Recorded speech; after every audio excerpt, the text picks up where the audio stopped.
Hello to all students. अभी हम human physiology का एंडोक्राइन सिस्टम शुरू कर रहे हैं।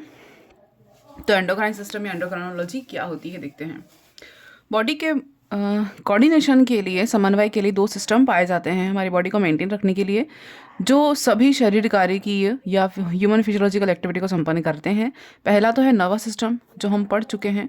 दूसरा है एंडोक्राइन सिस्टम, अभी हम इसके बारे में पढ़ेंगे। तो ये तो होता है, इसका सिस्टम एग्जैक्ट होता है, फास्ट होता है, शॉर्ट लिव्ड होता है, कम समय के लिए। और ये जो होता है वाइड स्प्रेड होता है, स्लो होता है और लॉन्ग लास्टिंग होता है। ठीक है। बॉडी के सभी भागों में तंत्रिका तंत्र का प्रवेश नहीं हो सकता, इसलिए उन भागों को नियमन कौन करता है? अंतःस्रावी तंत्र करता है। तो हम हार्मोन शब्द सबसे पहले किसने दिया था? स्टार्लिंग ने दिया था, ये याद रखना है। सर्वप्रथम खोजा गया हार्मोन क्या है? सिक्रेटिन। ये भी इंपॉर्टेंट है, आंतरिक श्लेष्मा से जो स्राव होता है वो। अब बेलिस और स्टार्लिंग दोनों ने इसको खोजा था। ठीक है। अब हार्मोन का काम क्या है? वर्ड का मीनिंग क्या है? उत्तेजित करना, टू एक्साइट। हार्मोन का मीनिंग का वर्ड ही यही है। फादर ऑफ एंडोक्राइनोलॉजी कौन कहते हैं? एडिसन को कहते हैं। फिर हार्मोन क्या है? अपोषक रासायनिक तत्व हैं या रासायनिक स्राव हैं जो अंतः कोशिकीय प्रेषक की तरह कार्य करते हैं। ठीक है। एक इंड्यूसर की तरह कार्य करते हैं, इंट्रासेलुलर इंड्यूसर की तरह कार्य करते हैं। एक तरह के केमिकल हैं जो अपोषक है, मतलब कोई न्यूट्रिशन नहीं होता इनमें। ठीक है। कोई न्यूट्रिशन नहीं होते, प्रोटीन है। हॉर्मोन्स सारे के सारे प्रोटीन होते हैं, लेकिन न्यूट्रिशन नहीं। प्राइमरी मैसेंजर और केमिकल मैसेंजर, दो तरह के। ठीक है। पहला इन्हें कह सकते हैं। फिर इन ग्लैंड्स दो तरह की होती हैं एंडोक्राइन ग्लैंड्स। एक तो डक्टलाइज होती हैं और एक हैव डक्ट, जिनमें नलिका होती है। तो एक होती है एक्सोक्राइन और एक होती है एंडोक्राइन। जो हार्मोन स्त्रावित होते हैं वो रक्त में होते हैं, और जो रक्त के बाहर होते हैं, दो तरह के यहाँ पर हैं, एक्सोक्राइन और एंडोक्राइन। ठीक है। तो डक्ट विहीन यानी डक्टलेस और हैव डक्ट। अब एंडोक्राइन ग्लैंड्स ऑर्गेनाइज्ड कौन कौन सी और नॉन ऑर्गेनाइज्ड कौन कौन सी? दो तरह की होती हैं, ऑर्गेनाइज्ड और नॉन ऑर्गेनाइज्ड। ठीक है। फर्स्ट है जिसे व्यवस्थित होती हैं, जैसे पिट्यूटरी ग्लैंड है, थायराइड है, पैराथायराइड ग्लैंड है, थाइमस ग्लैंड है, एड्रिनल ग्लैंड है और पीनियल ग्लैंड है। छः तो होते हैं ऑर्गेनाइज्ड। और नॉन ऑर्गेनाइज्ड कौन कौन सी हैं? किडनी, लीवर और हार्ट और गैस्ट्रो इंटेस्टाइनल ट्रैक। ये सारे के सारे नॉन ऑर्गेनाइज्ड है, मतलब ये खुद पर्टिकुलर एंडोक्राइन ग्लैंड नहीं होती हैं, इसके अलावा इनका फंक्शन होता है और वो एंडोक्राइन की तरह भी काम करती है, इसलिए नॉन ऑर्गेनाइज्ड कहा है। किडनी है, लीवर है, हार्ट है और गैस्ट्रो इंटेस्टाइनल ट्रैक। अब देखते हैं हार्मोन और एंजाइम में क्या समानता है। हार्मोन अल्प मात्रा में स्राव होते हैं और एंजाइम सभी की सभी प्रोटीन्स होते हैं, और हार्मोन सभी सभी प्रोटीन्स नहीं होते हैं। ठीक है। भोजन के साथ नहीं आते हैं, लेकिन ये एंजाइम एंजाइम का पुनः उपयोग नहीं हो सकता। इनका पुनः उपयोग, ये विसरित होते हैं और रक्त के बाहर रक्त में होते हैं। ठीक है। और घुलनशील होते हैं, ये घुलनशील होते हैं और ये घुलनशील नहीं होते। तो ये इन तरह के सारे सारे के सारे एंजाइम प्रोटीन होते हैं, लेकिन हार्मोन सारे प्रोटीन नहीं होते हैं। भोजन के साथ नहीं आते हैं हार्मोन्स, एंजाइम आते हैं, इनका पुनः उपयोग हो सकता है। विसरित होते हैं।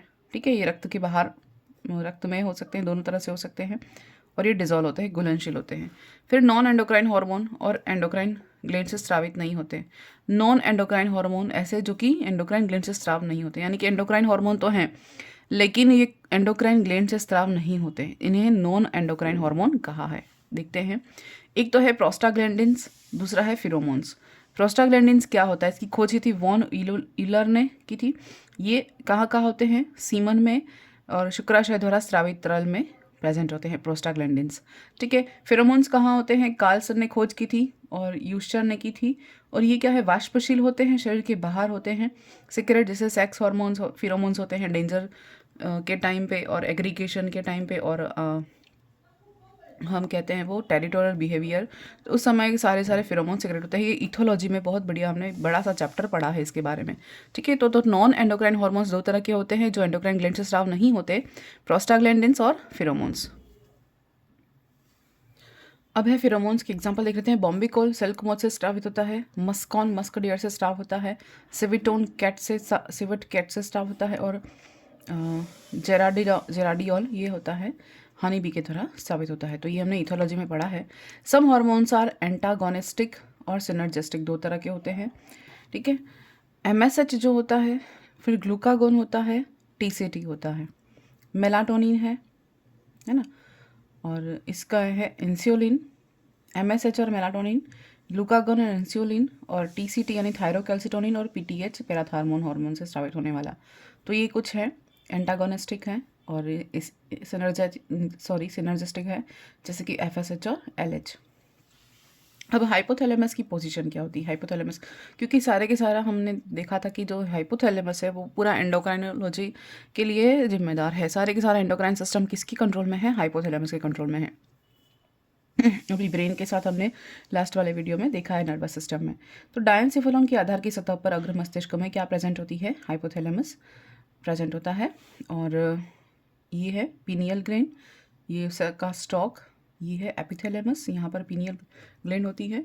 ये डायसिल कैविटी है, थर्ड वेंट्रिकुलर निकलता है यहाँ से, ये हाइपोथैलेमस है, और ये है पिट्यूटरी ग्लैंड। ठीक है, ये ब्रेन का स्ट्रक्चर है।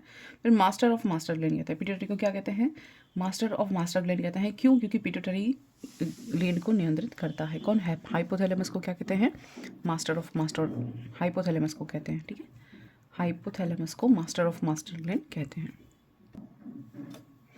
हाइपोथैलेमस में न्यूरो सेक्रेटरी सेल्स पाई जाती हैं जिन्हें न्यूक्लियाई कहते हैं। यह कोशिकाएं न्यूरो हार्मोन्स का स्राव करती हैं। हाइपोथैलेमस में न्यूरो सेक्रेटरी सेल्स पाई जाती हैं जिन्हें न्यूक्लियाई कहते हैं, और ये सेल्स क्या करेंगी? न्यूरो हार्मोन्स का सिक्रेशन करेंगी। हाइपोथैलेमस के द्वारा दो प्रकार के न्यूरो हार्मोन का स्राव होता है, पिट्यूटरी ग्लैंड को नियंत्रित करते हैं। कौन कौन से? RH और IH, यानी रिलीजिंग हार्मोन और इनहिबिटिंग हार्मोन। अब ये रिलीजिंग हार्मोन कितने टाइप के होते हैं और इनहिबिटिंग कितने तरह के होते हैं देख लेते हैं। सबसे पहले है STH, यानी कि सोमेटोट्रोपिन रिलीजिंग हार्मोन। फिर TSH, RH thyrotropin releasing hormone. ACTH adrenocorticotropic hormone. FSH-RH follicle stimulating releasing hormone. LHRH luteinising releasing hormone. PRH prolactin releasing hormone. MSH-RH melanocyte stimulating releasing hormone. ठीक है, ये तो रिलीजिंग हार्मोन हो गए, 7 प्रकार के होते हैं जो याद रखना है। हाइपोथैलेमस से स्राव हो रहे हैं ना, पिट्यूटरी की बात नहीं हो रही अभी हाइपोथैलेमस से स्राव होने वाले हार्मोन है। फिर 3 है इनहिबिटरी हार्मोन, यानी गोनेडोट्रोपिन, सोमेटोट्रोपिन, ये इनहिबिटिंग हार्मोन है। ये बाकी 2 से लेके 6 तक कोई रिलीजिंग हार्मोन नहीं है। यहाँ 2 से लेके 6 तक कोई रिलीजिंग हार्मोन नहीं है, देखते हैं। फिर PHIH यानी कि प्रोलैक्टिन इनहिबिटिंग हार्मोन, ये हेरेंटिक हार्मोन है, यहाँ पर इनहिबिटिंग हार्मोन होता है। और यहाँ पर MSH-IH यानी कि मेलानोसाइट इनहिबिटरी हार्मोन। ये इसके ये 1, ये 2 और 3 इनहिबिटरी हार्मोन है। अब हाइपोथैलेमस से TSH-RH, ये देखते हैं। TSH-RH प्रेरित करने वाला हार्मोन है। किसको प्रेरित करेगा? एडिनोहाइपोफाइसिस, यानी अग्र पीयूष ग्रंथि ग्रंथि को स्रावित करेगा। एडिनोहाइपोफाइसिस क्या है? पिट्यूटरी ग्लैंड का अग्रभाग है। ठीक है, ये किसको स्टिमुलेट करेगा? TSH हार्मोन इंड्यूस करेगा, थायराइड ग्लैंड को इंड्यूस करेगा। ठीक है, यहाँ से तो TSH-RH निकल रहा है। हाइपोथैलेमस से स्राव होने वाले हार्मोन को क्या कहते हैं? TSH-RH थायराइड या थायरोट्रोपिन रिलीजिंग हार्मोन। इसका पूरा नाम क्या है? Thyrotropin releasing hormone. ये किसको इंड्यूस करेगा? एडिनोहाइपोफाइसिस को इंड्यूस करेगा। एडिनोहाइपोफाइसिस से कौन सा स्राव होगा? TSH स्राव होगा, यानी थायराइड स्टिमुलेटिंग हार्मोन का स्राव होगा। थायराइड स्टिमुलेटिंग हार्मोन किसको इंड्यूस करेगा? थायराइड ग्लैंड को इंड्यूस करेगा। और थायराइड ग्लैंड से कौन सा हार्मोन स्राव होगा? थायरोक्सिन हार्मोन स्राव होगा, ये ध्यान रखना है। ठीक है, ये तो पूरा फ्लो चार्ट है, इसका ध्यान रखना है। फिर हाइपोथैलेमस से ACTH-RH स्राव होता है, यानी एडिनोकॉर्टिकोट्रोपिक रिलीजिंग हार्मोन। ये हार्मोन किसको इंड्यूस करेगा? एडिनोहाइपोफाइसिस को इंड्यूस करेगा, यानी पीयूष ग्रंथि की अग्रभाग को।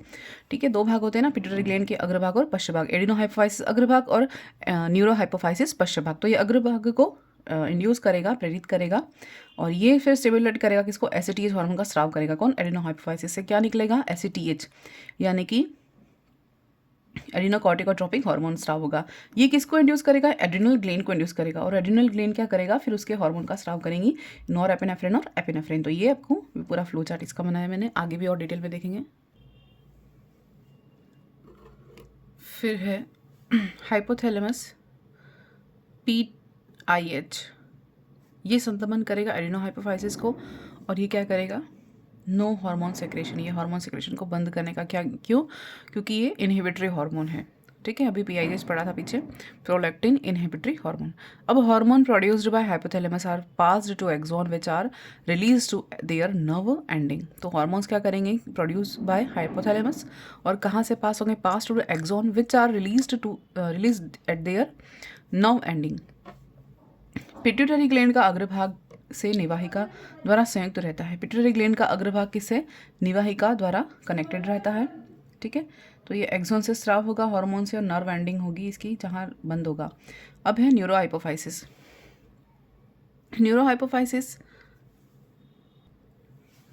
न्यूरोहाइपोफाइसिस जो पश्च पीयूष ग्रंथि कहते हैं इसको, यह प्रत्यक्ष रूप से हाइपोथैलेमस के नियंत्रण में रहता है। यानी कि न्यूरोहाइपोफाइसिस खुद का कोई स्त्राव नहीं होता, खुद का कोई सिक्रेशन नहीं होता, यहाँ पर सिर्फ हार्मोन का स्टोरेजन होता है, स्टोर होता है। कौन से हार्मोन का स्टोर होगा, जो हाइपोथैलेमस से स्त्राव होंगे उनका ही स्टोर होगा। तो ये खुद का यहाँ पर कोई उसका फंक्शन रोल नहीं होता, सिर्फ ये क्या करता है, स्टोर्ड हार्मोन को बाहर निकालने का काम करता है, अपने आप से कोई स्त्राव नहीं करता। कौन, न्यूरोहाइपोफाइसिस।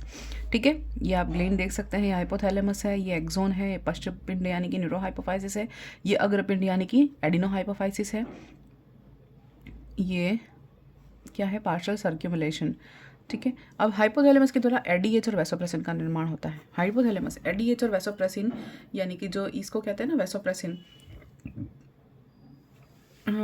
एंटीडायरेटिक हार्मोन को वेसोप्रेसिन भी कहते हैं। ठीक है, इसका स्राव हाइपोथैलेमस के द्वारा होता है। लेकिन ये हार्मोन स्टोर कहाँ हो जाता है, ये न्यूरोहाइपोफाइसिस में स्टोर हो जाता है। तो हम कहते हैं ना न्यूरोहाइपोफाइसिस से वेसोप्रेसिन का स्राव होता है, तो इससे स्राव नहीं होता है, सिर्फ स्टोर होता है और स्राव करता है। बाकी काम कौन करता है, स्राव का सिक्रेशन कौन करेगा, हाइपोथैलेमस करेगा। फिर दूसरा है ऑक्सीटोसिन या पिटोसिन कहते हैं, ऑक्सीटोसिन इसको पिटोसिन भी कहते हैं। इन दोनों का निर्माण कौन करेगा, हाइपोथैलेमस के द्वारा करेगा। तो हाइपोथैलेमस का काम क्या हो गया, एडीएच या वेसोप्रेसिन का निर्माण, दूसरा ऑक्सीटोसिन या पिटोसिन का निर्माण। ये इंपॉर्टेंट क्वेश्चन है, ये बनता है दोनों के दोनों, बहुत इंपॉर्टेंट है। एक नोट देखते हैं, ऑक्सीटोसिन एडीएच पीयूष ग्रंथि के पश्चपिंड से मुक्त होते हैं। ऑक्सीटोसिन कहाँ से मुक्त होते हैं, मुक्त कहाँ से होते हैं, पश्चपिंड यानी न्यूरोहाइपोफाइसिस से मुक्त होते हैं ये दोनों। फिर इसके अदर फंक्शन क्या है हाइपोथैलेमस के, उधर न्यूरोहाइपोफाइसिस के, सॉरी उधर भी पढ़े थे ना, regulate body temperature, sorry hypothalamus के फंक्शन, किसके फंक्शन पढ़ रहे हैं, हाइपोथैलेमस के। रेगुलेट बॉडी टेम्परेचर और भूख का नियंत्रण इस कौन करता है, हाइपोथैलेमस करता है। फिर है ब्लड प्रेशर को कंट्रोल करना और इमोशंस को कंट्रोल करना, ये सब हाइपोथैलेमस का काम है। अब देखते हैं पिट्यूटरी ग्लैंड, पीयूष ग्रंथि के बारे में। इसका ओरिजिन होता है एक्टोडर्म से, और ये स्कल में स्पेनॉइड जो होती है बोन, उसकी खांच में प्रेजेंट रहती है कौन, पिट्यूटरी ग्लैंड। और उसकी खांच में क्या है, एक जो ग्रूव होता है सेला टर्सिका कहते हैं, सेला टर्सिका, इस ग्रूव के अंदर क्या प्रेजेंट रहती है, ये पिट्यूटरी ग्लैंड प्रेजेंट रहती है, मटर के दाने के समान होती है, हम बचपन से पढ़ रहे हैं इसके बारे में। वेट कितना होता है, 0.5 ग्राम होता है। फिर इनफंडिबुलम नामक व्रंत द्वारा हाइपोथैलेमस से जुड़ी रहती है, ये भी हम पढ़ रहे हैं, है ना। अब एडिनोहाइपो, दोनों दो पार्ट हैं इसके, बताए थे ना पिट्यूटरी ग्लैंड के दो पार्ट होते हैं, एडिनोहाइपोफाइसिस, दूसरा न्यूरोहाइपोफाइसिस।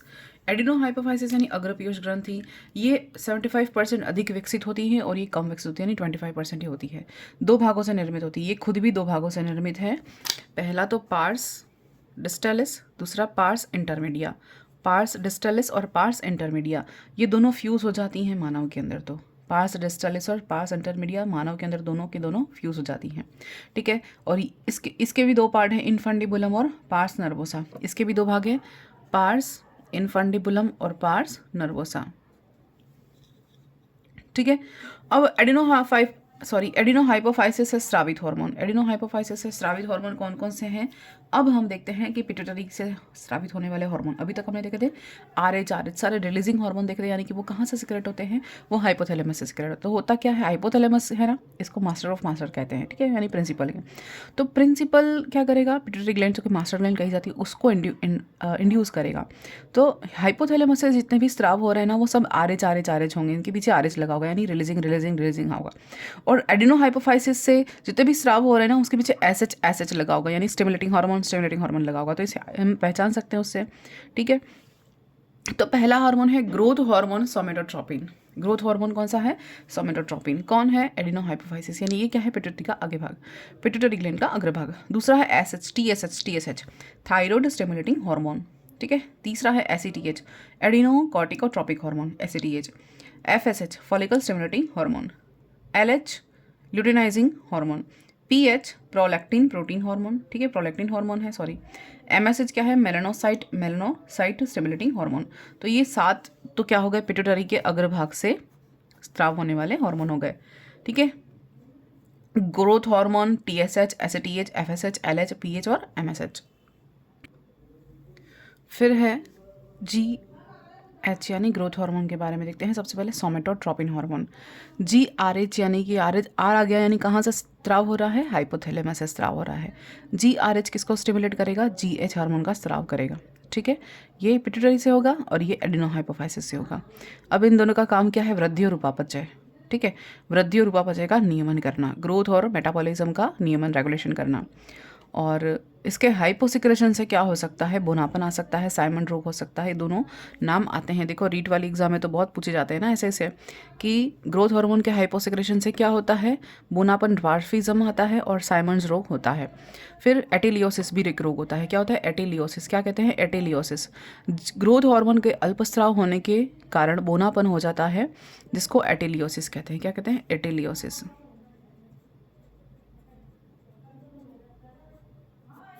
है ना। फिर ये साइमन्स रोग यानी क्या होता है, अगर एडल्ट में, वयस्क में अगर प्री मैच्योर एजिंग हो जाए, है ना, वयस्क में प्री मैच्योर एजिंग हो जाए तो उसको साइमन डिसीज कहते हैं, ठीक है। और जी एच का हाइपर सिक्रेशन, यदि अत्यधिक स्त्राव हो जाए तो हाइपो सिक्रेशन देख लिया, कम स्त्राव देख लिया ये अपन ने, है ना। ये हाइपर सिक्रेशन हो जाए, अत्यधिक स्त्राव हो जाए तो क्या करेंगे, कौन कौन से रोग होंगे, गिगेंटिज्म या जाइजेंटिज्म जो भी कहें इनको, और एक्रोमेगेली। ये दोनों एक जैसे लगते हैं, कन्फ्यूजन होता है, देखते हैं। गिगेंटिज्म अतिकायता या महाकायता कहते हैं, लंबापन हो जाता है और बेडोल शरीर दिखता है। और एक्रोमेगेली कब होता है, फेस रीजन में वृद्धि हो जाती है, तो ये एक्रोमेगेली कहा जाता है, ठीक है। इसमें पार्श्व साइड में वृद्धि होती है और ये लंबापन बढ़ता है, महाकायता कहते हैं इसको, ठीक है। अब दूसरा है TSH, एक हार्मोन हो गया GH, दूसरा देखते हैं TSH, thyroid stimulating hormone. Thyroid stimulating hormone ये किसको इंड्यूस करेगा, थायराइड ग्लैंड को स्टिमुलेट करेगा और थायरोक्सिन हार्मोन का सिक्रेशन करेगा, ठीक है। आगे सबके फंक्शन डिटेल में देखेंगे। ये थर्ड है ACTH। ACTH RH के नियंत्रण में है। ACTH किसके नियंत्रण में है, ACTH RH यानी हाइपोथैलेमस। तो ये खुद किसके नियंत्रण में है, हाइपोथैलेमस के नियंत्रण में है, ठीक है। एडिनोकॉर्टिकोट्रोपिक हार्मोन और एडिनल कॉर्टेक्स को ग्लूकोकॉर्टिकोइड स्रावण के लिए प्रेरित करता है। क्या कह रहा है, एडिनोकॉर्टिकोट्रोपिक हार्मोन जो है वो एडिनल कॉर्टेक्स को स्टिमुलेट करेगा, किसके लिए, ग्लूकोकॉर्टिकोट्रोपिक हार्मोन स्वीकृत करने के लिए प्रेरित करेगा। उसके बाद ACTH हो गया। FSH जो है ये फॉलिकल स्टिमुलेटिंग हार्मोन है, तो फॉलिकल फॉर्मेशन में और उसके मैच्योरेशन में हेल्प करेगा, ठीक है। अब यहाँ देख लेते हैं आर्तव चक्र कैसे चलता है। FSH एक्टिव होता है और FSH इनएक्टिव होता है। देखते हैं कैसे है। जब फर्स्ट से लेके, यानी जब मेंस्ट्रुअल साइकिल शुरू होता है, पीरियड्स शुरू होते हैं, तो पीरियड शुरू होने के 1 से लेके 5 दिन तक तो पूरे पीरियड जाते हैं, 5 डे तक कम हो जाता है, ठीक है। तो जैसे जैसे ये कम होता जाता है तो इस वाले पीरियड में क्या होगा, हॉर्मोन्स जो एस्ट्रोजन है वो भी डाउन होता जाएगा, प्रोजेस्टेरोन भी ये डाउन होता जाएगा। 5 से लेके 14th डे तक, 5 से लेके 14th डे तक, यानी कि पूरे 28 दिन का साइकिल होता है। तो 5, 6, 7, 8, 9, 10, है ना। तो ये छठे दिन से लेकर 6 डे से लेकर 13वां दिन तक, 14th डे तो ओव्यूलेशन हो जाएगा, है ना। तो 5 से लेके 13 डे तक क्या होता है, फॉलिकल बहुत ज़्यादा परिपक्व हो जाती हैं, मैच्योर हो जाती हैं, बड़ी हो जाती हैं, और फॉलिकल स्टिमुलेटिंग हार्मोन, सॉरी, ये फॉलिकल से क्या हो जाता है, हार्मोन सिक्रेट होते हैं, कौन से, एस्ट्रोजन हार्मोन का स्राव होता है। और एस्ट्रोजन हार्मोन का स्राव होता है जिसके कारण ये फॉलिकल ग्रो करने लग जाती हैं।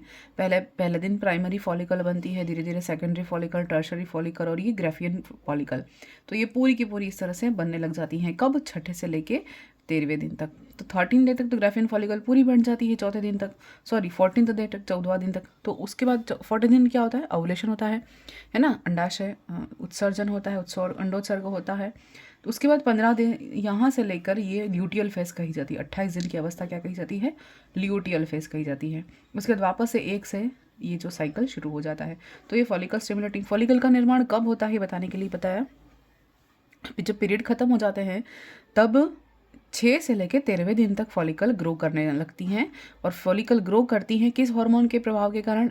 एस्ट्रोजन प्रभाव के कारण, जिसके कारण फॉलिकल ग्रो करती हैं धीरे धीरे, प्राइमरी से सेकेंडरी, सेकेंडरी से टर्शरी, टर्शरी से ग्राफियन फॉलिकल।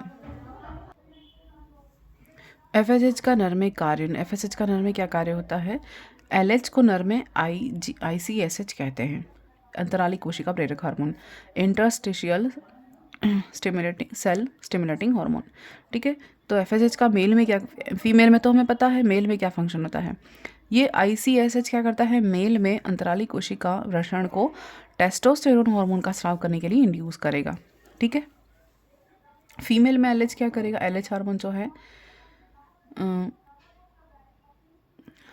अंडोत्सर्ग को प्रेरित करेगा, ल्यूटिनाइजिंग हार्मोन। और ग्राफियन फुटिका या फॉलिकल जब फटती है तो एग बाहर निकलता है, इसमें कौन हेल्प कर रहा है? एलएच हार्मोन सेक्रेट कर रहा है। फिर ग्राफियन, खाली ग्राफियन फॉलिकल से क्या बनता है? कार्पस ल्यूटियम बनता है। ये एंडोक्राइन सिस्टम की तरह काम करता है, ये एंडोक्राइन ग्लैंड की तरह काम करता है। और इसका काम, इसका जो नामक रचना का क्या है? अनुरक्षण करना भी एलएच का कार्य है। तो ग्राफियन फॉलिकल को मेंटेन रखना एलएच का काम है। ठीक है, जैसे ही अगर ओव्यूलेशन हो जाता है ग्राफियन फॉलिका और प्रेगनेंसी अगर बियर नहीं होती तो ये कार्बस ल्यूटियम फिर डिकम्पोज होकर कार्बस एल्विकेंस में बदल जाता है, सब हमने पढ़ा भी है। अब क्या है, एलएच और एफएसएच संयुक्त रूप से क्या कहे जाते हैं? Gonadotropin hormone. इन दोनों को संयुक्त रूप से क्या कहेंगे? कंबाइंड फॉर्म में गोनेडोट्रोपिन हार्मोन कहेंगे। यह क्योंकि हमेशा साथ साथ में रहते हैं, अलग तो काम करते ही नहीं, साथ में काम करते हैं, इसलिए सिनर्जिस्टिक हार्मोन कहते हैं, हमेशा एक साथ काम करेंगे। ठीक है, प्रोलैक्टिन, प्रोलैक्टिन नेक्स्ट हार्मोन है, इसका नियंत्रण कहाँ होता है? पीएचआरएच यानी कि pituitary, sorry, prolactin hormone releasing hormone या पीएचआईएच दोनों करते हैं। तो इसके बारे में देखा था ना, आईएच रिलीजिंग भी है, आरएच, और आईएच यानी इनहिबिशन भी करता है। नेक्स्ट है एमएसएच, एमएसएच आरएच और एमएसएच आईएच, मेलेनोसाइट स्टिमुलेटिंग हार्मोन। कहाँ से स्राव होता है? पार्स इंटरमीडिया से स्राव होता है। मानव में पार्स इंटरमीडिया और पार्स डिस्टलिस फ्यूज हो जाते हैं, पहले देखा है अपन ने। ठीक है, तो ये MSH-RH तो हाइपोथैलेमस हो गया, और ये SH-IH ये भी हाइपोथैलेमस के द्वारा स्रावित हो रहा है। और MSH क्या है? ये खुद एक हार्मोन है पिट्यूटरी से स्राव होने वाला। कहाँ से? पार्स इंटरमीडिया से। MSH को अग्रपिंड द्वारा मुक्त हार्मोन मानते हैं, यानी कि एडिनोहाइपोफाइसिस से मुक्त हो रहा है ऐसा मानते हैं। और फंक्शन क्या है? त्वचा में वर्णक को नियंत्रित करना, और रेप्टाइल में और एम्फीबियंस में एग्जाम्पल है, जिसे पिगमेंटेशन बहुत ज़्यादा होते हैं ना इनमें, तो इनमें एक्टिव होती है ग्लैंड। अब है न्यूरोहाइपोफाइसिस से सिक्रेट होने वाले हार्मोन, कौन कौन से हैं? एंटीडायोरेटिक हार्मोन या वैसोप्रेसिन हार्मोन, और ऑक्सीटोसिन या वेटोसिन। तो ये हमने देखा था ना कि हाइपोथैलेमस से हो रहे हैं, और स्टोर कहाँ होते हैं? न्यूरो में होते हैं, और न्यूरो इनको स्राव करता है, इसलिए क्या लिखा है? न्यूरो हाइपोफाइसिस से स्राव होने वाले। इनका खुद का कोई स्राव नहीं है, न्यूरो हाइपोफाइसिस का खुद का कोई स्राव नहीं है, ये सिर्फ हाइपोथैलेमस से स्राव होने वाले हार्मोन को स्टोर करते हैं और मुक्त करते हैं बस। ठीक है, पिट्यूटरी ग्रंथि के पश्चपिंड द्वारा कोई हार्मोन का स्राव नहीं होता। एडीएच ऑक्सीटोसिन हार्मोन हाइपोथैलेमस द्वारा निर्मित होते हैं। पीयूष ग्रंथि का पश्चभाग केवल संग्रहित करता है और समय समय पर मुक्त करता रहता है, जरूरत के अकॉर्डिंग, रिक्वायरमेंट के अकॉर्डिंग रिलीज करेगा बस। ठीक है, अब देखते हैं फर्स्ट हार्मोन एडीएच का क्या काम है। एडीएच नेफ्रॉन्स की डक्ट की ये डीसीटी है, डिस्टल कॉन्वेटेड ट्यूब्यूल की जल के प्रति पारगम्यता को नियंत्रित करता है। क्या कर रहा है? एडीएच हार्मोन क्या है? नेफ्रॉन्स की जो डीसीटी होती है, डिस्टल कॉन्वेटेड ट्यूब्यूल यानी कि दूरस्थ कुंडलित नलिका जो होती है, उसकी जल के प्रति पारगम्यता को नियंत्रित करता है। ठीक है, एडीएच के कारण डीसीटी जल को अवशोषित करती है। अगर एडीएच है तो डीसीटी क्या करेगी? जल को अवशोषित कर लेगी और यूरिन के साथ अधिक जल को मुक्त होने से रोकती है। ठीक है, एडीएच को क्या कहते हैं? डायूरेसिस को रोकने वाला हार्मोन कहते हैं, इसे वैसोप्रेसिन भी कहते हैं। एडीएच मतलब नॉर्मल मात्रा में स्राव हो रहा है तो डीसीटी क्या करेगी? इसकी प्रेजेंस में जो वाटर है उसको अच्छे से अवशोषित कर लेगी और अधिक अधिक यूरिनेशन होता है उसको रोकेगी। ठीक है, लेकिन अगर एडीएच कम है तो लंबे समय तक व्यक्ति डायबिटीज इंसिपिडिस का शिकार हो जाता है, यानी पॉली यूरिनेशन हो जाएगी। एडीएच कम है तो वो जल अवशोषित नहीं कर पाएगा, डीसीटी है ना, इसकी एब्सेंस में डीसीटी जल अवशोषित नहीं कर पाएगा, तो बहुत यूरिन के साथ मतलब पानी बहुत ज़्यादा मात्रा में रिलीज होगा। तो कौन सी डायूरेसिस की प्रक्रिया हो जाएगी, अत्यधिक मात्रा में फ्रिक्वेंटली यूरिन की समस्या हो जाएगी। तो ये रोग क्या कहा जाता है, डायबिटीज़ इंसिपिडिस कहा जाता है। दो तरह की डायबिटीज़ होती है ना, डायबिटीज़ इंसिपिडिस, डायबिटीज़ मेलाइटिस। तो डायबिटीज़ इंसिपिडिस का शिकार हो जाता है और बहुमूत्रता या डायूरेसिस की प्रक्रिया हो जाती है, डिजीज हो जाती है। इसमें फ्रिक्वेंट यूरिनेशन की समस्या होती है। नेक्स्ट है ऑक्सीटोसिन या पिटोसिन। यह हार्मोन मादा में गर्भाशय की चिकनी पेशियों को संकुचित करता है, प्रसव पीड़ा उत्पन्न करने में हेल्पफुल है और ये मिल्क सिक्रेशन के लिए हार्मोन रिस्पॉन्सिबल है। ठीक है, तो पिटोसिन या ऑक्सीटोसिन क्या करता है, फीमेल यूट्रस में फीमेल यूट्रस को जो स्मूथ मसल्स होती हैं उनको कॉन्ट्रैक्ट करता है। कब, जब लेबर पेन उत्पन्न होता है तब, और उसके साथ जब मिल्क सिक्रेशन के लिए भी रिस्पॉन्सिबल है। ठीक है, दूसरा है थायराइड ग्लैंड। अब देखते हैं, पहली पिट्यूटरी देख ली, अब देखते हैं थायराइड ग्लैंड। इनकी उत्पत्ति कहाँ से होती है, एंडोडर्म से होती है।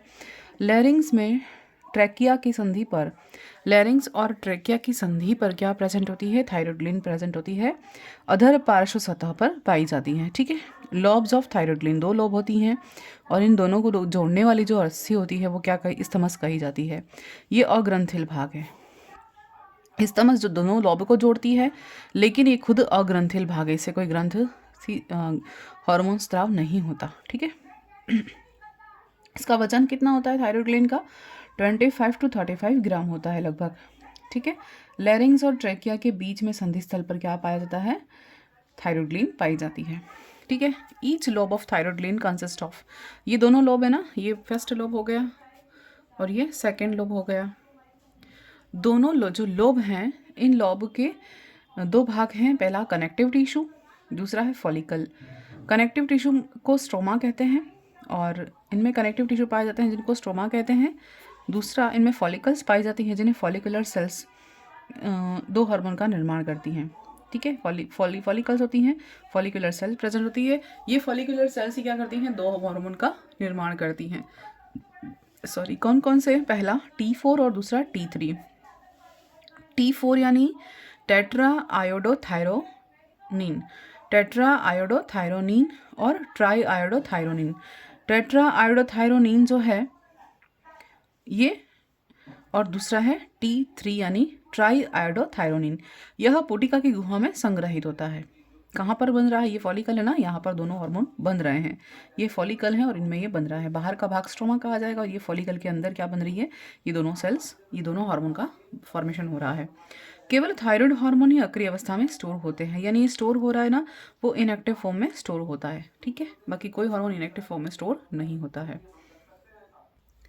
नेक्स्ट देखते हैं, थायराइड के संश्लेषण सिंथेसाइज के लिए क्या आवश्यक है, आयोडीन आवश्यक है। T4 और T3 की तुलना में अधिक क्रियाशील होता है, अधिक मात्रा में स्राव होता है। कौन, T4 T3 की तुलना में ज़्यादा स्राव होता है, लेकिन T3 T4 से 4 गुना अधिक प्रभावशाली होता है। क्या कह रहे हैं, T4 स्त्राव तो ज़्यादा होता है लेकिन T3 से ज़्यादा काम बलवान नहीं है। बस ये बहुत अधिक मात्रा में है, ये कम मात्रा में है, लेकिन ये ज़्यादा बलवान है, ये कम बलवान है, ऐसे कह सकते हैं।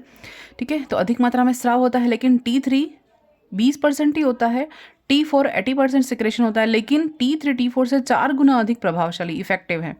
ठीक है, ये खुद इतना इफेक्टिव है कि इसको भी इसमें कन्वर्ट कर लेता है, T3 T4 को भी T3 में कन्वर्ट कर लेता है, इसलिए उत्तकों में जाकर T4 T3 में बदल जाता है। यानी कि ये इसका प्रभाव इतना ज़्यादा है, कम है, लेकिन इसका प्रभाव इतना ज़्यादा है कि T4 को अपने आप में बदल लेगा, T3 बना देगा।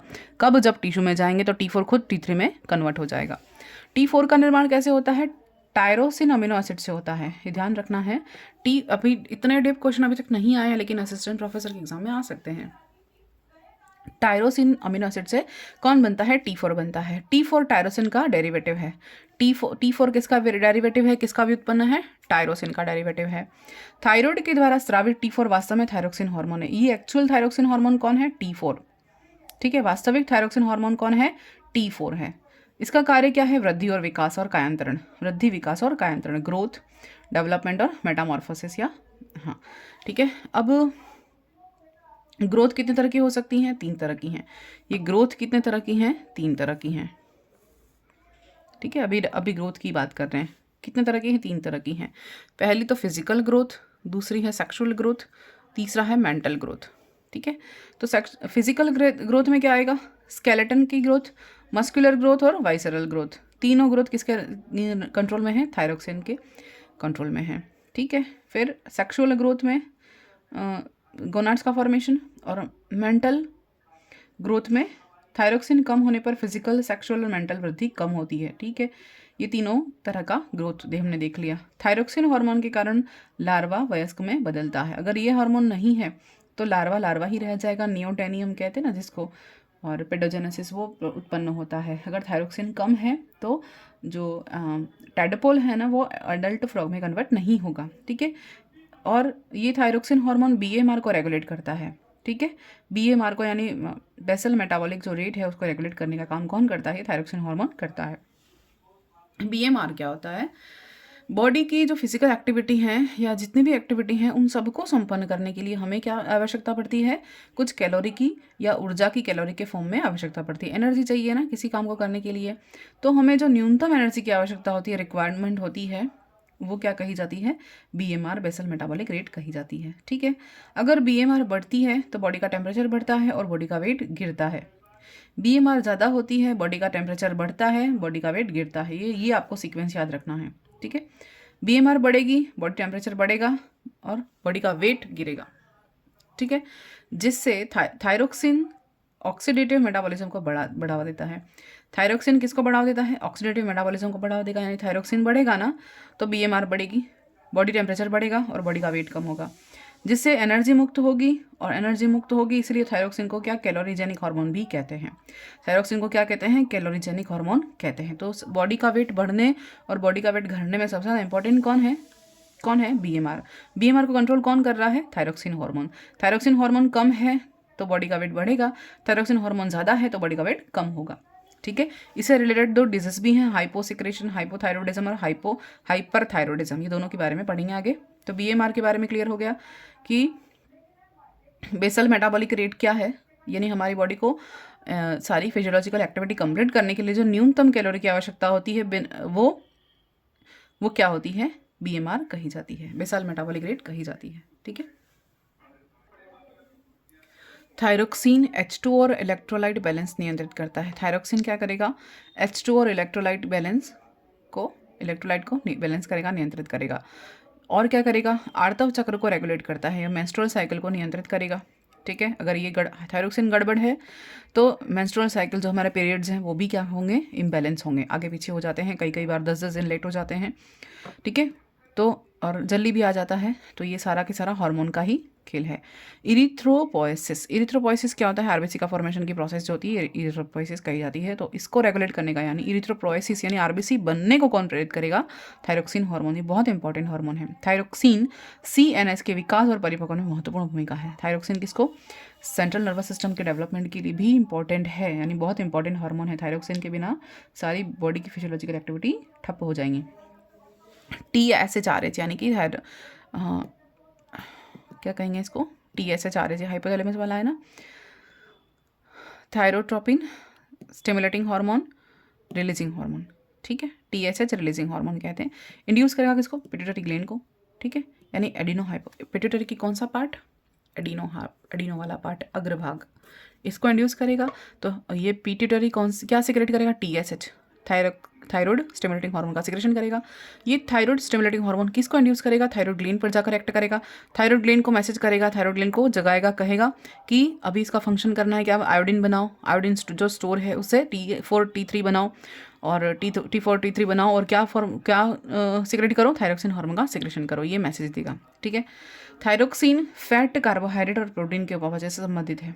थायरोक्सिन क्या है, फैट मेटाबॉलिज्म, कार्बोहाइड्रेट मेटाबॉलिज्म और प्रोटीन मेटाबॉलिज्म से संबंधित हार्मोन है, बहुत इंपॉर्टेंट हार्मोन है। इसीलिए अगर इसका अल्प स्राव हो गया तो क्या होगा, अति स्राव हो गया तो दोनों में गड़बड़ है। ठीक है, थायराइड ग्लैंड के अल्प स्राव से कौन कौन से डोजेस हो जाएंगे, सिंपल गोइटर, क्रेटेनिज्म और मिक्सोडेमा, बहुत इंपॉर्टेंट है सारे के सारे। सिंपल गोइटर ये एग्जाम में बहुत आता है ना, बेसिक क्वेश्चन खास है ये रीट वालों का। तो ये गोइटर डिजीज हो जाती है, सिंपल गोइटर कहते हैं। फिर क्रेटेनिज्म है और मिक्सोडेमा है ना।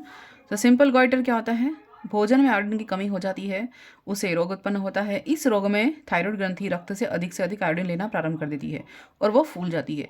मतलब कि अगर आयोडीन की कमी हो जाती है, हमारे फूड में क्या नहीं है, आयोडीन नहीं है, जिसके कारण थायराइड को ज़्यादा काम करना पड़ेगा। आयोडीन को स्टोर करता है ना ये, तो आयोडीन को ज़्यादा स्टोर करेगा, लेगा, तो ज़्यादा काम करने के कारण वो फूल जाएगी तो हमारे गले में ऐसे स्वेलिंग जैसी स्ट्रक्चर दिखाई देती है, जो गोइटर कही जाती है। पहाड़ी एरिया में हमें पढ़ा है ना छोटी क्लासेस में कि गोइटर, जो पहाड़ी एरिया में आयोडीन की कमी होती है तो वहाँ के लोगों को गोइटर डिजीज ईजिली हो जाती है। ठीक है, दूसरा देखते हैं क्रेटानिज्म। गोइटर एक एंडेमिक रोग है ना, स्पीसीज सॉरी एरिया स्पेसिफिक है, ये क्षेत्र विशेष ही कहते हैं इसको। ठीक है, एरिया विशेष यानी कि किसी पर्टिकुलर एरिया में होता है ना कोई रोग, उसको एंडेमिक कहते हैं। ठीक है, यह आमतौर पर पहाड़ी क्षेत्रों में पाया जाने वाला रोग है। आयोडीन की कमी को पूरा करने के लिए सॉल्ट का उपयोग करने के लिए बोला जाता है।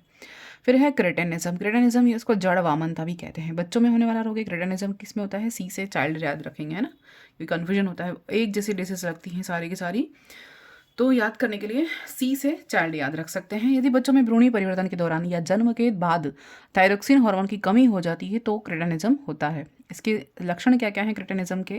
पहला है फिजिकल, मेंटल, सेक्सुअल ग्रोथ प्रभावित होती है, तीनों प्रभावित हो जाएंगे। दूसरा है ड्वार्फिज्म होगा, बोनापन होगा। तीसरा है मेंटल रिटार्डेशन, मानसिक मंदता आती है। सेक्स ऑर्गन डेवलप नहीं हो पाते, यानी सेक्सुअली वो डेवलप नहीं है, और मस्कुलर वीकनेस हो जाती है। ठीक है, तो ये 4-5 लक्षण हैं किसके, क्रेटानिज्म के, जड़ वामनता के। फिर है मिक्सोडिमा। मिक्सोडिमा को गर्ल डिजीज भी कहते हैं। हाइपोथैलेमस हाइपोथायरॉयडिज्म, क्या कहते हैं इसको, हाइपोथायरॉयडिज्म।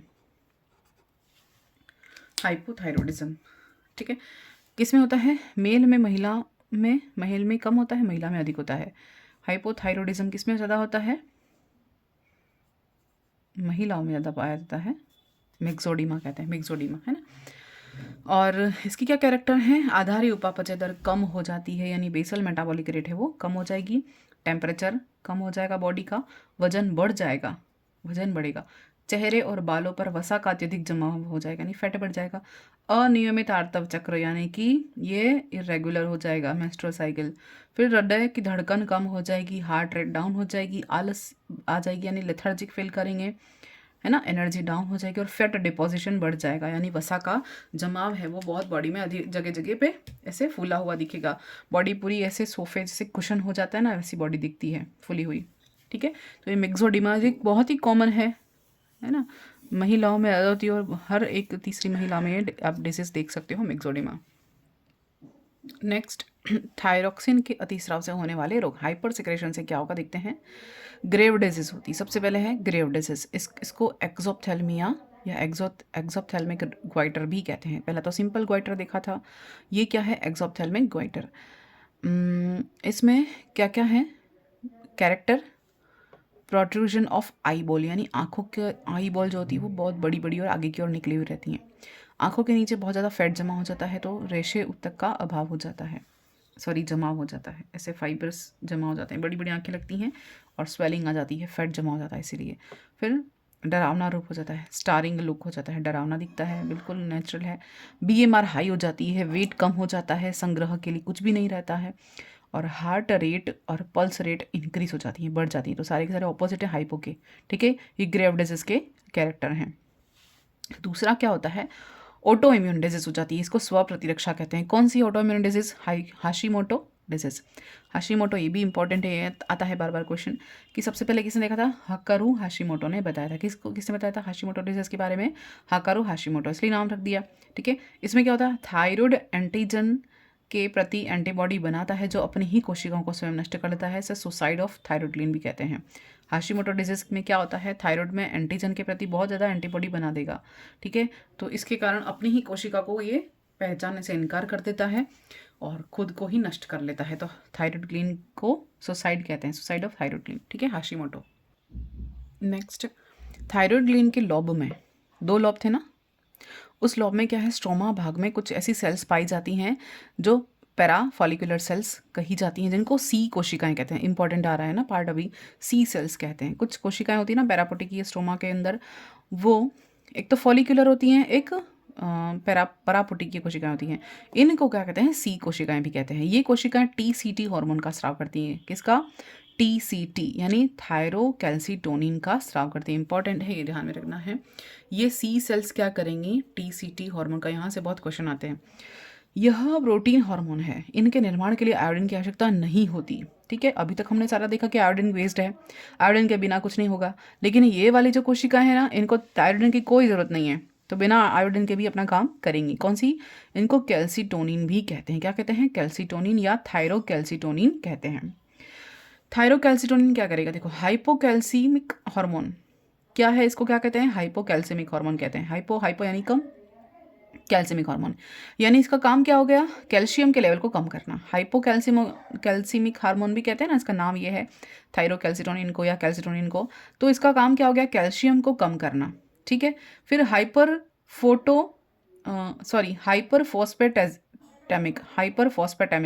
हाइपरफॉस्फेटेमिक यानी कि हाइपर यानी ज़्यादा और फॉस्फेट को बढ़ाना, यानी और क्या करेगा? साथ में कैल्शियम को कम करेगा और साथ में क्या करेगा? फॉस्फेट का लेवल ग्रो करेगा, फॉस्फेट का लेवल इंक्रीज करेगा। दो काम करेंगे ना, एक साथ होंगे।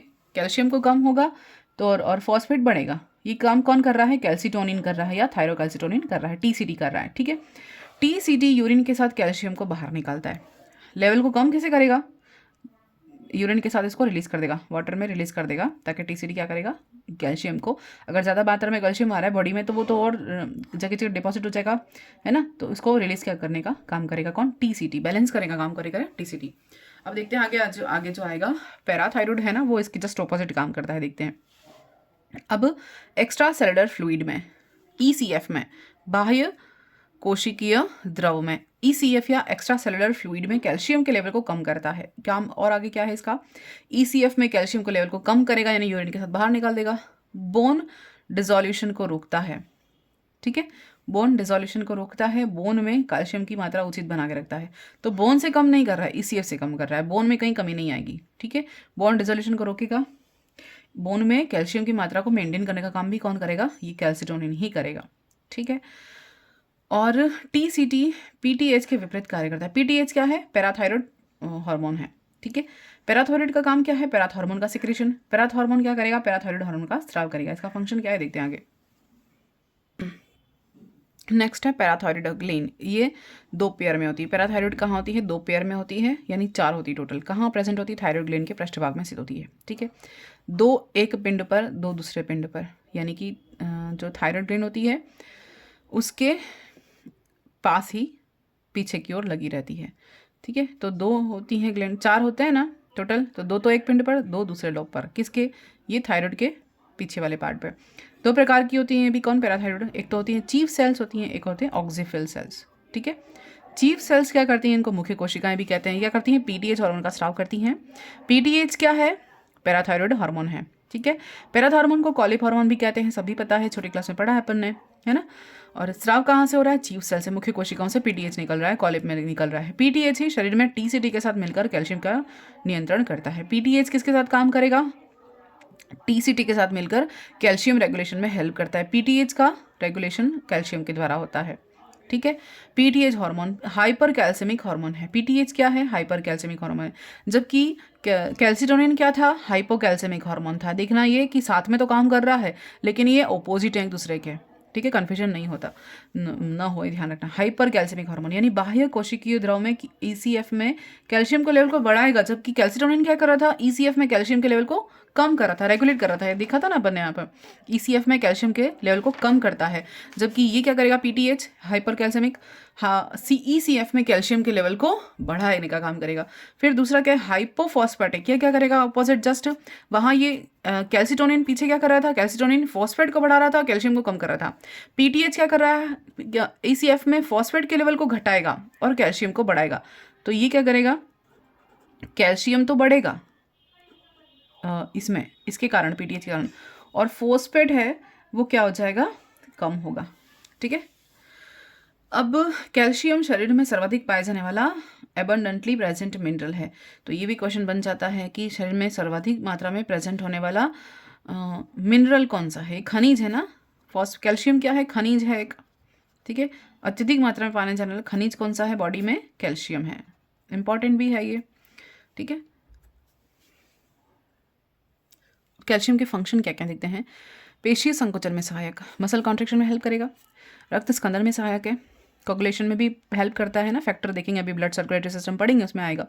तंत्रिका आवेग का संवहन करता है, अभी देखा था ना, तंत्रिका आवेग के इंपल्शन के लिए कैल्शियम आयन है वो न्यूरोसेक्रेटरी सेल्स को स्टिमुलेट करेगा ताकि न्यूरोट्रांसमीटर सिक्रेट हों। फिर कोशिका झिल्ली की पारगम्यता का नियमन करता है, ठीक है, और अस्थियों के निर्माण में आवश्यक है। तो ये चारों 5 काम इसके हैं, कैसे, कैल्शियम के इंपॉर्टेंट हैं। अब है पीटीएच। पीटीएच वृक्क नलिका से कैल्शियम को अवशोषित करता है। पीटीएच क्या करेगा, पैराथायरॉइड हार्मोन वृक्क नलिका से कैल्शियम को अब्जॉर्ब करता है। पीटीएच आंत्र से कैल्शियम को अवशोषित करता है, ठीक है। ईसीएफ में पीटीएच हार्मोन कैल्शियम के लेवल को बढ़ाता है और यूरिन के साथ फॉस्फेट को बाहर निकलता है। ईसीएफ में पीटीएच तो उल्टा काम करता है कैल्सिटोनिन का, ये ध्यान रखना है। पीटीएच कैल्सिटोनिन का जस्ट ऑपोजिट है, ये आ गया ना, देखो पीटीएच टीसीटी का जस्ट ऑपोजिट है। टीसीटी ईसीएफ में कैल्शियम के लेवल को घटाता है और कैल्शियम लेवल को यूरिन के साथ बाहर निकालता है, ठीक है। जबकि पीटीएच क्या करेगा, इसका जस्ट ऑपोजिट काम करेगा। पीटीएच अस्थि निर्माण कोशिका के द्वारा असममित अस्थि को समायोजित करता है, समन्वित करता है।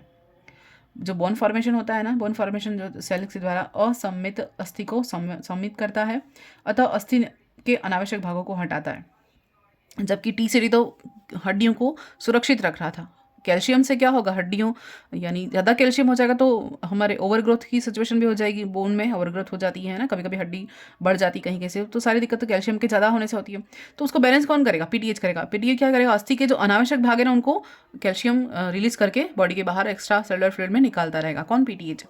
जरूरत नहीं होगी तो बाहर निकाल देगा, ठीक है। पीटीएच के अल्पस्रावन से होने वाले रोग, पीटीएच के कम होगा, हाइपो होगा, हाइपोसिक्रेशन होगा, तो क्या क्या होगा, पहला है पैराथायरॉइड टेटेनी, इसको क्या कहते हैं, पैराथायरॉइड टेटेनी डिजीज है।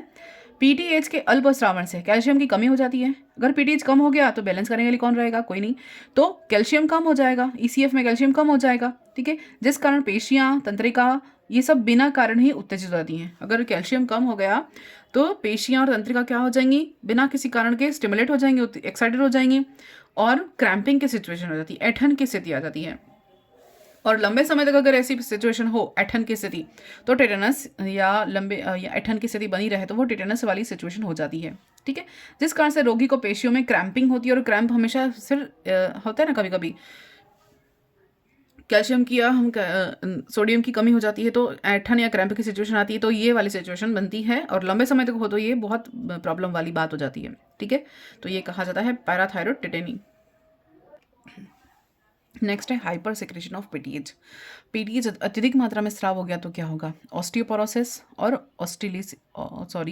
ऑस्टिलिटिस फाइब्रोसा सिस्टिक का रोग हो जाता है। ऑस्टियोपोरोसिस में क्या होता है, अस्थि छिद्रता, जिसको अस्थि छिद्रता कहते हैं, यानी कि पीटीएच कम हो गया, हाइपर हो गया, अति हो गया, तो उस त्रावण से क्या होगा, ऑस्टियोक्लास्ट कोशिकाएं जो कि बोन बनाने का काम करती हैं, ये कोशिकाएं बोन पर अत्यधिक फीड करेंगी तो क्या करेंगी, अस्थि कमजोर हो जाएंगी और उम्र के साथ, और ये नॉर्मली प्रॉब्लम हो जाती है, ठीक है। ऑस्टियोपोरोसिस, अस्थियां भंगुर हो जाएंगी, टूट जाती हैं इसीलिए। फिर ऑस्टिलिटिस फाइब्रोसा सिस्टिका, हाइपोसिक्रेशन के कारण इस रोग में क्या होता है, अस्थि में सामान्य कोशिका के स्थान पर फाइब्रोस कोशिका का जमाव हो जाता है, ठीक है। तो ये भी पोरोसिस मतलब कि ये हड्डियाँ कमज़ोर हो जाती हैं इस कारण से भी। तो ये था अपने पास थायरॉइड ग्लैंड और पिट्यूटरी, 2 ग्लैंड हमने देख लिया यहाँ पर। थाइमस ग्लैंड, नेक्स्ट हम कौन सी ग्रंथि देखेंगे, थाइमस ग्लैंड। ओरिजिन कहाँ से होता है, एंडोडर्म से होता है, ये ध्यान में रखना है। लोकेशन कहाँ है, लंग्स के बीच में, स्टर्नम के पीछे, एओर्टा के अधर सतह पर, ये याद रखना है लोकेशन कहाँ से सिचुएट होती है, थाइमस ग्लैंड। थायराइड हो गई, अब थाइमस पढ़ रहे हैं। ये भी बायलॉब्ड ग्लैंड है, प्रत्येक पाली को घेरे हुए कैप्सूल होता है, ठीक है। प्रत्येक पिंड 2 भागों में विभक्त होती है, बाहरी कॉर्टेक्स और भीतरी मेडुला। थाइमस ग्रंथि की बात करते हैं, ठीक है। बाहरी कॉर्टेक्स में लिम्फोसाइट पाई जाती हैं और भीतरी मेडुला में हैसल्स कैप्सूल प्रेजेंट होते हैं, ये भक्षण का काम करते हैं, ठीक है। लिम्फोसाइट और हैसल्स दोनों कहाँ अलग अलग, कॉर्टेक्स में लिम्फोसाइट, मेडुला में हैसल्स कैप्सूल प्रेजेंट होते हैं, भक्षण का काम करेंगे। ये देख लेते हैं डायग्राम में।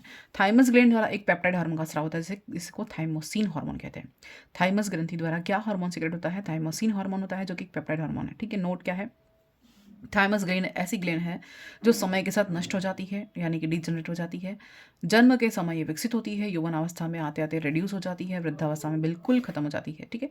थाइमस ग्लैंड इम्यूनिटी से संबंधित ग्रंथि है। थाइमस ग्लैंड किससे संबंधित है, इम्यूनिटी से संबंधित है। इस पर भी क्वेश्चन आते हैं, इम्यूनोलॉजी में इंपॉर्टेंट है, ठीक है। इसी उम्र के साथ प्रतिरक्षा तंत्र इसीलिए कमजोर हो जाता है क्योंकि ग्रंथि खत्म हो जाएगी। फिर थाइमोसिन हार्मोन क्या करेगा, जन्म के बाद टी लिम्फोसाइट के विभेदन और परिपक्व करने के लिए जिम्मेदार है। थाइमोसिन हार्मोन किसके लिए जिम्मेदार है, जन्म के बाद टी लिम्फोसाइट को डेवलप करने के लिए, और उसको परिपक्वन के लिए रिस्पॉन्सिबल है। थाइमस ग्लैंड में टी लिम्फोसाइट मैच्योर होती हैं और डिफ्रेंशिएशन के बाद मुक्त हो जाती हैं, द्वितीयक लसिकांगों में पहुंच जाती हैं। थाइमस ग्लैंड में क्या होता है, टी लिम्फोसाइट कोशिकाएं मैच्योर होती हैं, डिफ्रेंशिएशन होता है, उसके बाद ये रिलीज हो जाती हैं। ठीक है, द्वितीयक लसिका सेकेंडरी लिम्फेटिक ऑर्गन हो जाते हैं, वहाँ पर रीच हो जाती हैं। एग्जाम्पल कौन कौन से है सेकेंडरी लिम्फोटिक ऑर्गन के? Spleen, tonsil, lymph nodes, nodules और पेयर पैचेस हैं, ये सारे यहाँ से फेगोसाइट्स करती हैं, ये सब यहाँ से फेगोसाइटिक इनकी जो फंक्शन होता है। टी लिम्फोसाइट द्वारा कोशिका मध्यस्थता प्रतिरक्षा प्रदान की जाती है। टी लिम्फोसाइट का फंक्शन क्या है? सेल मेडिएट, ये हम इम्यूनोलॉजी में अच्छे से पढ़ते हैं, सेल मेडिएट प्रतिरक्षा प्रदान की जाती है। इतना ही नहीं, टी लिम्फोसाइट और बी लिम्फोसाइट को एंटीबॉडी निर्माण प्रेरित करती है। क्या करेगी ये? क्या करेगी? टी लिम्फोसाइट बी लिम्फोसाइट के एंटीबॉडी निर्माण को भी इंड्यूस करेगी। नोट क्या लिखते हैं? थायराइड जो ग्लैंड है, यह थायराइड ग्लैंड को थॉर्न ऑफ इम्यूनिटी कहते हैं। थाइमस को training school of T lymphocyte भी कहते हैं। थायराइड ग्लैंड को थॉर्न ऑफ इम्यूनिटी कहते हैं और थाइमस को हम क्या कहते हैं? Training school of T lymphocyte कहते हैं, क्योंकि टी लिम्फोसाइट की ट्रेनिंग होती है। ठीक है, तो यहाँ तक अपना ये लाइन ख़त्म हो गई। अब पेनियल नेक्स्ट वीडियो में देखेंगे, क्योंकि ये बहुत लंबा हो रहा है वीडियो। Thank you.